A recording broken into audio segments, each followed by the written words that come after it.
ಕಾಲದಲ್ಲಿ 1 ರೂಪಾಯಿ ನೋಟ್ ಇವೆಲ್ಲ. ಅದಾದ್ಮೇಲೆ ಈ ಥರ ನೋಟ್ ಬಂತು ನಮ್ಮ ಸ್ವಾತಂತ್ರ್ಯ ಸಿಕ್ಕಿದ ಮೇಲೆ.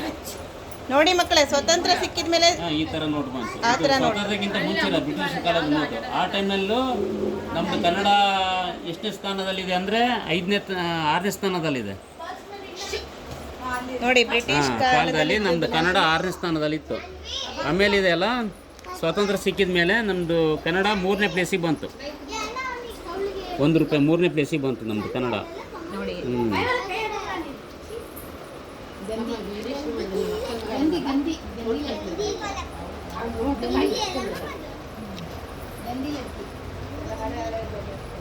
ನೋಡಿ ಮಕ್ಕಳೇ, ಹಳೆ ನೋಟುಗಳು ನೋಡಿ ಇವೆಲ್ಲ. 1 ರೂಪಾಯಿ 2 ರೂಪಾಯಿ ನೋಟ್ ಇದು.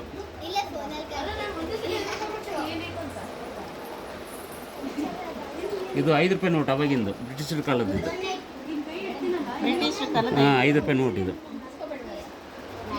ಇದು ಅಷ್ಟೇ, ಪೋರ್ಚುಗಲ್ ಟೈಮ್ನಲ್ಲಿ, ಗೌರ್ಮೆಂಟ್ ಆಫ್ ಇಂಡಿಯಾ ಪೋರ್ಚುಗಲ್ ಟೈಮ್ನಲ್ಲಿ ಇದು 5 ರೂಪಾಯಿ ನೋಟ್ ಇದು. ಪೋರ್ಚುಗೀಸ್ ಅಂತೇಳಿ ಇದು ಮಾಡ್ತಾಯಿದ್ರು ಅವರು.